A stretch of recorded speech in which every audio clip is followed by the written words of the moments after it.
Ассалаумағалейкум, құрметті жасанды интеллект және интернеттен ақша табу құпиялар курсының қатысушысы, құрметті білім алушылар.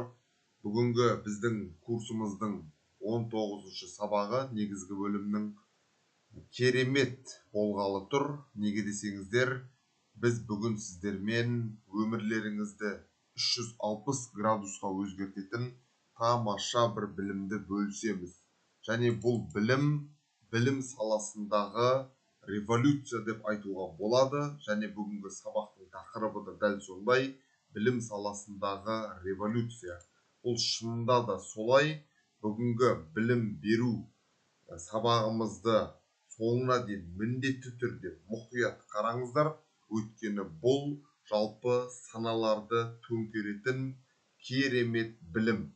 Және бұл білім сіздердің білімнен білімге деген тереңірек еніп, өмірлеріңізді өзгертіп, әуелі одан соң Алла бұйыртса отбасыларыңызды, ауылдарыңызды, аудандарыңызды, облыстарыңызда, қала берді бүкіл мұсылман қазағымыз Қазақстан мемлекетін және де бүкіл мұсылман әлеміне оң ықпалын тигізетін сондай бір үлкен білімді алғалы отырсыздар. Неге бұлай айтып жатырмын? Себебі дәл қазір оны сіздерге түсіндіремін.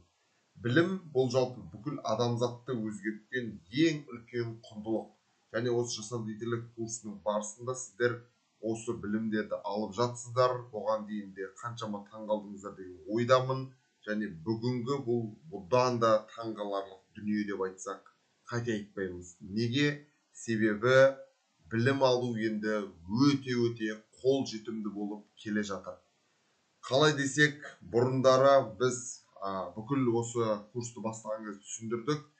Әуелі кітаптармен білім алғанын, одан кейін интернеттің пайда болғандығын, одан кейін жасанды интеллектінің пайда болып, егер ағылшын тілін, орыс тілін білсек, сол арқылы кез келген мамандықты игеріп, кез келген кәсіпті игеріп, кез келген білімді алып, өмірімізді өзгертуге болатынын айттық.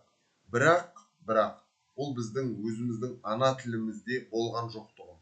Яғни интернетте сіз міндетті түрде ағылшын тілін білсеңіз, яғни бүкіл ағылшын тілді білімге қолыңыз жететін еді. Немесе орыс тілін білсеңіз, бүкіл орыс тілді білімге қолыңыз жететін еді. Ал ол тілдерді білмесеңіз, тек қазақ тілін білсеңіз, өкінішке орай деп айтайық, сіздің білім алуыңыз өте қиындап кететін еді, яғни өміріңізді өзгерту. Бір сөзбен айтқанда, ондай үлкен мүмкіндіктерге жол ашу үшін тіл үйрену қажет болған. Бірақ осы жерде мұқият қараңыздар, жасанды интеллектінің көмегімен, жасанды интеллекті осы бір революциялық сөздің керемет мүмкіндігінің арқасында, Аллаға сансыз шүкірліктер болсын, біздің өміріміз енді өте қатты жеңілдейді. Сіздердің өмірлеріңіз жеңілдейді.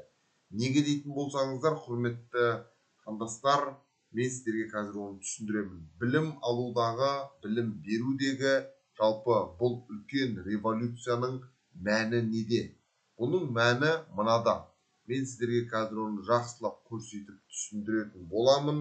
Ол үшін ең әуелі осы бір назарларыңыздағы Google-ға назар салыңыздар. Бұл Google немесе осы қазір кірген мына Google Chrome, міне, новая вкладка Google Chrome, бұл американдық браузер. Сіздер осының ішіне кіріп, кез келген нәрсе бойынша, мәселен, білім деп жазатын болсақ, білім беру, менеджменттің сапасын жақсарту, білім беру бағдарламасы, білім беру өзгерістерінің көшбасшысы, білім беру стандарты. Біреуін іздеп қалып келіп жібересіз, сізге назарыңызға мәселен білім беру стандарты жайлы кез келген нәрсе тауып береді. Сосын бұл сайттардан іздейтінбіз. Бұл әрине кітапханаларда іздегеннен әлдеқайда тиімді болатын, өте оңай еді, бірақ енді бұдан да тиімді болды. Бірақ ол біздің тілімізде емес еді. Өйткені ChatGPT-ді мен алдында көрсеттім сіздерге. Ол үшін бір сөзбен айтқанда басқа тілдерді меңгеру керек болатын. Қазақ тілінде ChatGPT өте керемет жұмыс істейді деп айта алмаймыз. CastGPT бар, бірақ CastGPT-де тура ChatGPT-дегідей емес. Өйткені қазақ тілді контент интернетте аз болғандықтан онымен толықтай білім алу өте қиын болатын. Ал енді не өзгерді дейсіздер ғой? Енді не өзгерді десеңіздер, бұған дейін біз Google-ды, Google Chrome'ды пайдаланып келсек, енді біздің көршілеріміз солтүстіктегі орыстар, оларға да жалпы Алла разы болсын деп айтқымыз келеді. Әрине олар иман келтірмеген, сонда да иншалла Алла тағала олардың жүректеріне иман берсін, олар тура жолға келсін деп тілейміз. Себебі олар мұсылман болмаса да мұсылмандарға тән қасиетті меңгеріп, біз үшін керемет дүние жасады. Ол дүние не дейтін болсаңыздар, ол Яндекс браузер. Яндекс браузерді мен неге сіздерге бұлай бір жерден жеті қоян тапқандай айтып отырмын, оны қазір түсіндіремін. Яндексті көп адам қолданбайды, Гуглды қолданады. Яндекс бұл осы Google компаниясының ресейлік аналогы десек болады. Мәселен, ВКонтакте, Facebook әлеуметтік желісінің аналогы сияқты ғой, осы орыс тілді аудиторияда СНГ бойынша, ТМД елдер бойынша. Енді Яндекс тура сол Google'дың аналогы. Бірақ ол Google'дан да асып түсетін керемет нәрсе жасалды. Бұл жай ғана Яндекс браузер емес, бұл Яндекс Алиса деп аталатын керемет жасанды интеллектіге негізделген браузер. Міне Яндекс Алиса для персонального компьютера. Міне Яндекс браузер с Алисой, Алиса в браузере. Міне көрдіңіздер ғой, дәл осылай іздеп, осы браузерді тауып, өздеріңізді жүктеп алсаңыздар, немесе сіздерде бар болатын болса, енді қазір дайындалыңыздар. Білім беру саласындағы нағыз революция бұл дәл мына бір керемет дүние. Менде енді ол бар. Мен сіздерге қазір оны міне астында Яндекс браузеріне кіріп көрсетейін. Жаңағыны тура сол сайтқа кіріп, сіздер не істейсіздер? Тауып аласыздар. Содан соң барып оны өздеріңізді жүктеп аласыздар. Міне скачать дегенді басып. Ешқандай да қиындығы жоқ. Қарапайым кәдімгі интернеттен Google Play немесе App Store'дан iOS-тағы тартқан секілді осы браузер жүктеп аласыздар. Содан кейін міне мына браузерге кіргеннен кейін осы браузерді былай қолданасыздар. Бұл браузерді қолданудың ешқандай қиындығы жоқ. Оның бізге не қажеті бар үйретіп деген сұрақ болуы мүмкін ғой. Иә, мен сіздерге браузер қолдануды үйретейін деп жатқан жоқпын, құрметті достар. Осы Яндекс браузердің ішінде, мәселен, мына YouTube-қа кірсек, YouTube бұл кәдімгі ұшан теңіз білімнің ордасы. Өздеріңіз оны жақсы түсінесіздер, оны білесіздер. Енді интернет арқылы мамандықтарды меңгеріп алуға болады. Яғни оны өз күшімен үйрену дейді, орысша самоучка дейді ғой. Енді осыны сіздер өздеріңіз үшін дипломнан да құнды, кез келген коуч, кез келген бизнес тренерден де керемет игеріп, олардың білімінен де артық білімді игере аласыздар. Неге? Мені сіздерге мен мысалға көрсетейін. Сіздер ағылшын тіліне англо-русский переводчикқа кіріп, оны білесіздер, оны ешқандай сіздерге үйретіп қажет жоқ. Англо-русский переводчикқа кіріп, мәселен, міне англо-русский переводчик. Осы жерден орысша жазасыздар, немесе қазақшаға ауыстырасыздар да, мынаны былай. Қазақша жазып, ағылшын тіліне аударып аласыздар. Одан кейін барып, мәселен, сіздерге не керек? Не іздеу керек сіздерге? Мен сіздерге мәселен бір ең қарапайым мысал айтайын. Мен өзім жаңа технологиялар жайлы жиі зерттеймін, ал жаңа технологиялардың барлығы ағылшын тілінде шығатынын білесіздер. Ағылшын тілінде болғанда да ол үлкен американдық, мысалы The Wall Street Journal, Bloomberg, одан соң ағылшындық BBC, сонымен қатар ғылыми жаңалықтар болса Discovery Channel секілді осындай бір керемет үлкен халықаралық транснационалдық үлкен алпауыт каналдарда шығады. Енді соны сіздер түсіну үшін бұрын не керек еді? Тіл үйрену керек еді, ағылшын тілінің курсына қатысу керек еді. Бірақ мен соңғы 18 сабақта онда қалай жасанды интеллектін жеңілдеп тастағанын көрсеттім. Практика AI мен үйрену алуға болады. Ал жалпы білмесеңіздер, оның барлығы қиын тұғын. Орыс тілін үйрену үшін қаншама теледидардан, орысша кино көру керек, кітап оқу керек, енді өте қиын. Ал енді сіздер осы курсты оқудың арқасында, құрметті қандастар, құрметті білім алушылар, сіздер қазір үйренесіздер.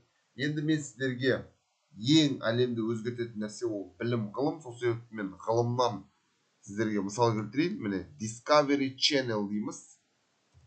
Discovery Channel English дейміз. Бұны орысшасы да бар әрине, бірақ ағылшын тілінде көбірек ақпарат шығатын өздеріңіз білесіздер. Енді қараңыздар міне.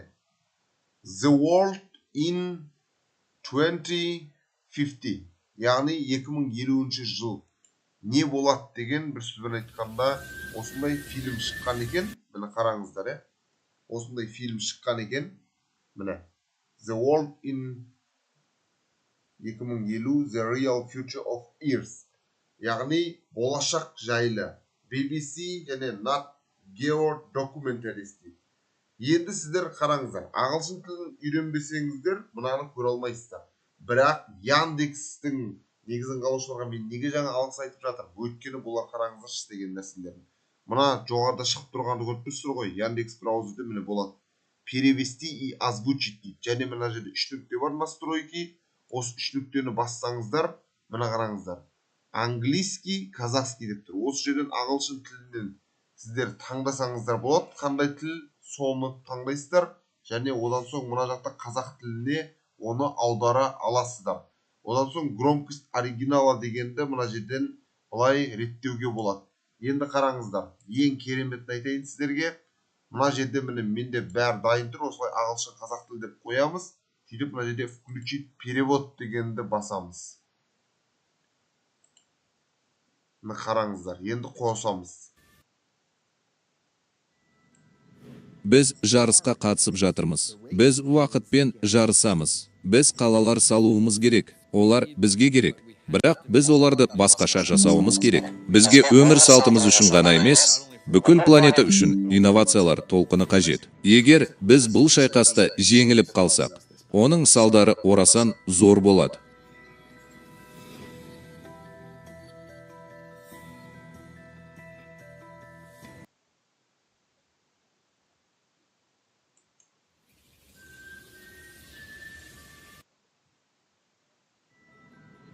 Біз жарысқа қатысып жатырмыз. Біз уақытпен жарысамыз. Біз қалалар салуымыз керек. Олар бізге керек. Бірақ біз оларды басқаша жасауымыз керек. Бізге өмір салтымыз үшін ғана емес, бүкіл планета үшін инновациялар толқыны қажет. Егер біз бұл шайқаста жеңіліп қалсақ, оның салдары орасан зор болады.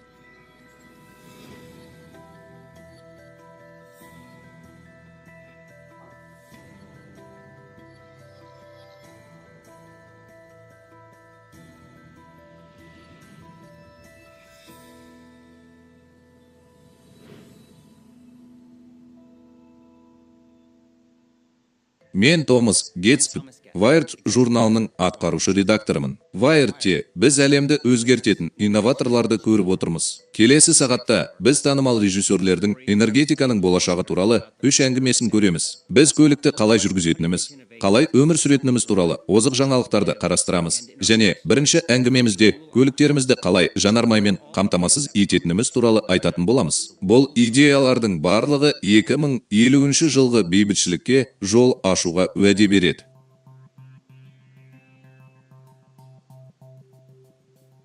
Қазір әлемде миллиардқа жуық көлік бар, және 2050 жылға қарай біз планетадағы көліктердің санын 2 есеге.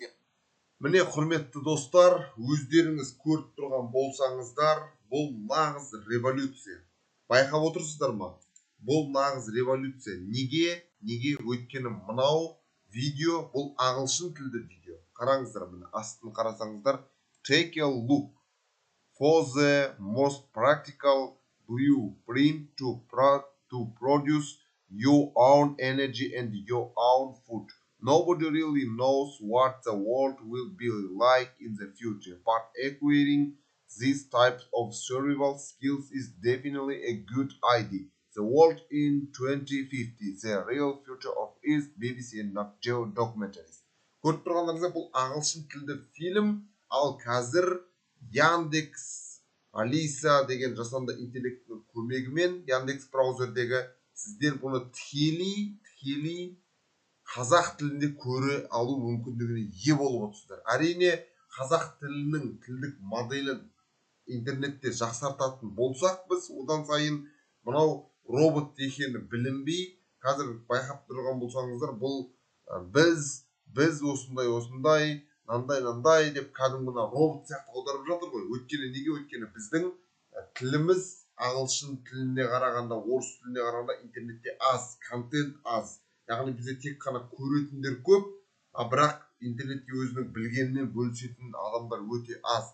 Сол себепті ол әрине біздің сауатсыздығымыз деп айтсақ болады. Сол себепті мынаны робот сияқты аударып жатыр. Яғни Google переводчикті қалай аударсаңыз, тура солай звук, яғни дыбыстық режимде солай аударып жатыр.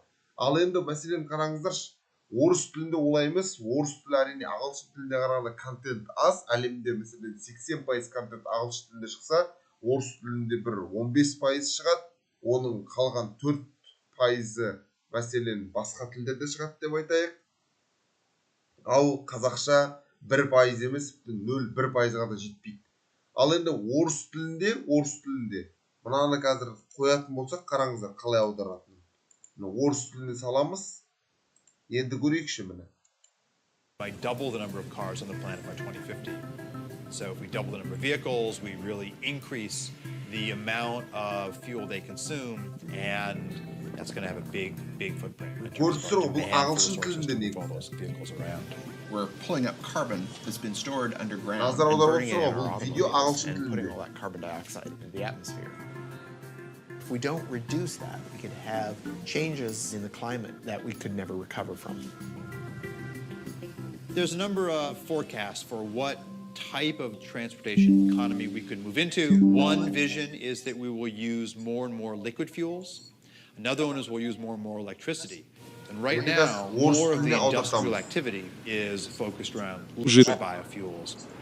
Особенно The thing about a fuel is Мына it's қараңыздар. really unparalleled on a weight basis how much energy is in a gallon of fuel. И даже если аккумуляторы будут развиваться так, как надеются некоторые сторонники, мы не увидим, чтобы аккумуляторы работали на больших грузовиках. И уж точно не собираемся этого делать. Посмотрите на электрифицированный воздушный полет. Нам понадобится топливо для транспортных средств, которое непосредственно заменит топливо на основе нефти, которое мы используем сегодня. Это подтолкнуло людей к поиску целого ряда других альтернатив бензину в вашем баке.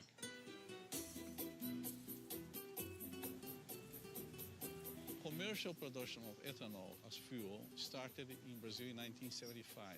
When we started the ethanol program, nobody talked about reducing emissions. This was not an issue at that time.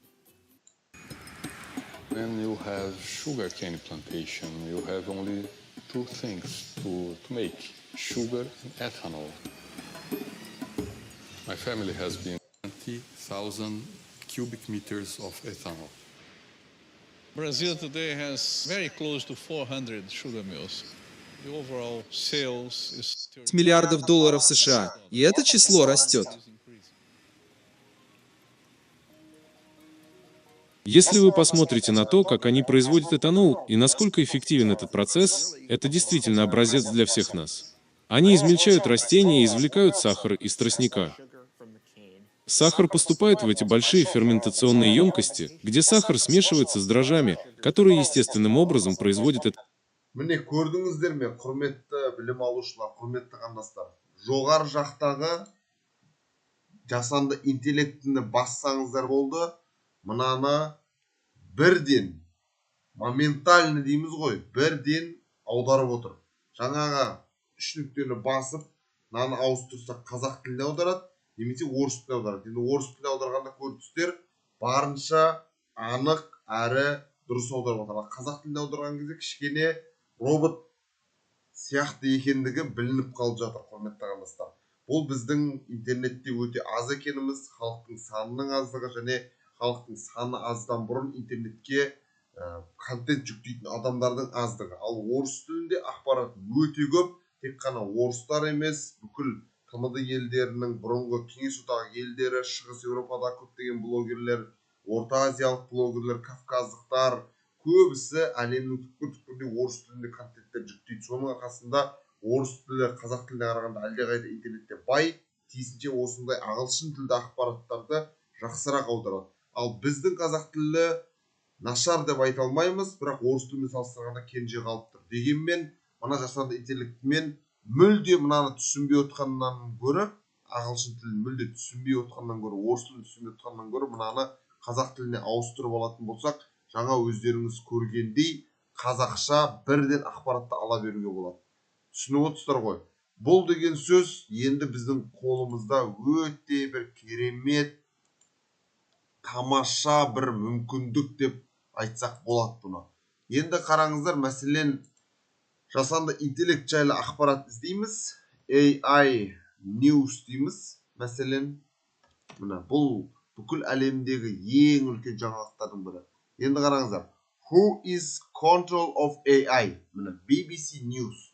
Бұны ағылшын тілінде сіздерге көру өте қиын. Өткені түсінбейсіздер. Видеоны ашасыздар, ағылшын тілін білмейсіздер. Как новая, но не за все деньги, находи на OLX. Вот Таня подарили 15, она хотела план. Аударып You are аласыздар. watching the context. It is time for our regular Қазақша weekly segment, AI Decoded. Аударамыз қазір. Кішкене бір-екі минут Welcome күтейді. to AI Decoded. If you were with us last week, and I must encourage you to look at our previous episodes on YouTube, then you will Переводим have еще около heard минуты. us talk about the huge advances at OpenAI and the launch of ChatGPT 4.0. Well, tonight we're going to focus on the one issue that worries us all. Who is in control? Where is the balance between innovation and regulation? And it has been quite the week. On Tuesday, the European Union got serious, setting out the most comprehensive legislation on AI anywhere in the world. Tonight we'll hear from the woman who played a key role in developing видеоны. Міне, еще около минуты дейді, міне, жоғары жақта көріп тұрсыздар ғой, мына жерде. Осыны кішкене күте тұрамыз, кішкене ағылшынша the көре тұрамыз. EU's мысалы. AI bill, Margareta Vestager, the European Commissioner for Competition.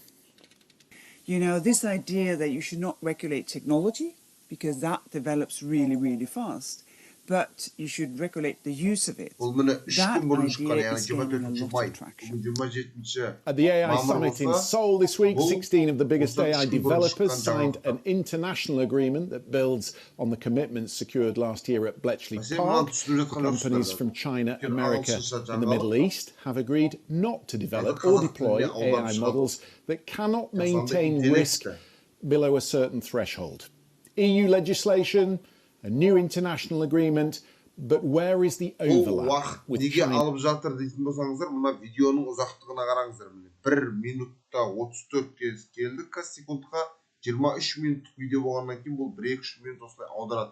1 сағаттық болса 5 минуттай аударады, ал егер қысқа 4-5 минуттық видеолар болса өте жылдам аударады. China and the United States, two of the biggest developers, and where do the big powers diverge? We'll get the thoughts tonight of Miles Taylor, who is advising the US Congress. With me here in the studio, our regular AI contributor and author on technology. және технология туралы мақалалардың авторы. Сәлем, Ұлыбритания мен Міне қараңыздар, басталды. Аударып болды, енді қазақша жалғастырады. Қаласаңыздар басынан бастап қойсаңыздар болады, немесе осы жерден көре берейік. Көрдіңіздер ғой, аударып шықты. Енді қараңыздар. Мына қазір сұхбат алады мына әйел адамнан. Әйел адамның дауысын жасанды интеллекттің әйел адам сияқты түзе береді. Анау ер адамдыкін ер адам сияқты береді. Назар аударыңыздар. оңтүстік Кореядағы саммит туралы айта аламыз ба? Ұлыбритания үкіметі осы аптада жаңа келісімді ұсынады. Риши Сунактың айтуынша, бұл әлемде бірінші рет жасанды интеллект саласындағы көптеген жетекші компаниялардың жасанды интеллект қауіпсіздігі бойынша бірдей міндеттемелерді қабылдауы. Бұл қаншалықты маңызды деп ойлайсыз? Менің ойымша, бәрі байланысты. Тағы да, бұл жоқтан гөрі жақсы, және біз қараша айында Ұлыбританияда AI қауіпсіздігі бойынша бірінші саммитті өткізген кезде осыған оралдық. Дегенмен, бұл мәжбүрлеу мәселесі. Ірі технологиялық компаниялар ерікті өзін-өзі реттеуді ұнатады. Неге? Өйткені олар өз міндеттемелерін орындамаса, сотқа тартыла алмайды. Әлі де бақылаушыларды бақылап, олардың не істеп жатқанын бақылап отыратындар бар. Олар мұның бәрі зияткерлік, меншік деп айтуды ұнатады. Олар оқу деректерін аша алмайды. Сонымен, мұнда шынымен не Бұл бол... жерде кішігірім қателік кетті. Мына кісінің дауысын шамасы бізге дикторлардың өзі негізі ағылшын тілінде ер азамат дыбыстап тұрған секілді, әйтпесе қазір бір басқа нені көрсетейін. Әйел адамның дауысын әйел адам аударатын негізі. Қазір көрсетемін сіздерге. Мен бұны әбден сынап көрдім.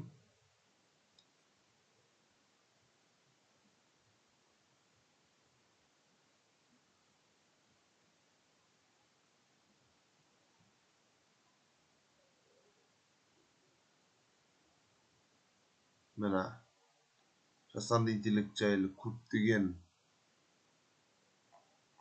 және сіздерге бір фильмді көрсетейін, соның трейлерін аударсын. I'm Robot деген фильм бар. Осы фильмді көруге де сіздерге ұсынам. Қараңыздар.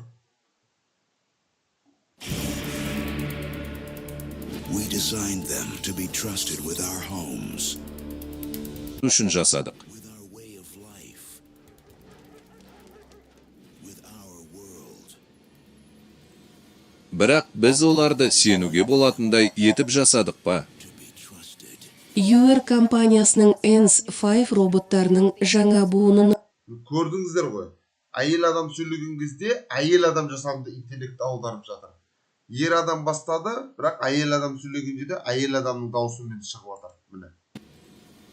Бірақ біз оларды сенуге болатындай етіп жасадық па? UR компаниясының ENS5 роботтарының жаңа буынының шығарылуы дизайнер Альфред Ленингтің өліміне байланысты болды. Өзіңізді атаңыз. Кісі өлтіру робот үшін жаңа қулық. Жауап беріңізші, ол оны өлтірген жоқ. Біз ескі күндерді сағынатын боламыз. Ескі күндердегідей, адамдарды басқа адамдар өлтірген кезде, менің роботтарым адамдарды өлтірмейді. Бұл нәрсе біреуді терезеден лақтырып жіберді. Сіз мұны түсінесіз бе? Робот адамға зиян тигізе алмайды. Егер сіз қаласаңыз, оған сене аласыз. Біз роботтарды қорғауға сенеміз. Біз қол жеткізген барлық нәрсені қисынсыз паранойядан айырылғанымызды елестетіп көріңіз. Сізді жер бетіндегі ең соңғы есі дұрыс адам деп ойлау сізді жынды етеді ме? Егер бұл шынымен де солай болса, ол солай болуы мүмкін. Мүмкін сіз үнемі көлеңкеде жасыра алмайсыз ба? Сіз іштесіз. Маған осы роботтардың ненің дұрыс емес екенін анықтауға көмектесіңіз. Доктор Ленинг роботтардың табиғи жолмен дамуы мүмкін екенін айтты. Мен сізді тағы да көремін деп үміттенген едім. Детектив, мені досым деп есептеңіз. Неге сіз бүкіл әлемді көк жиегі бар табақшада көрсетпейсіз? Мүмкін біз солай істеген шығармыз. Біз тарихтағы ең үлкен роботтарды таратудың алдында тұрмыз. Әрбір 5 адамға бір робот келеді. Қанша робот қылмыс жасаған? Әлемде қанша робот бар? Жоқ. Ешқандай қастандық жоқ. Бұл бір ғана қателік. Құдай, жоқ.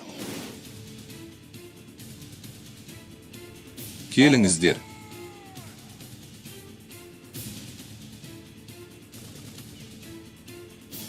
Қалай болғанда да, мен сізге бұл туралы айттым.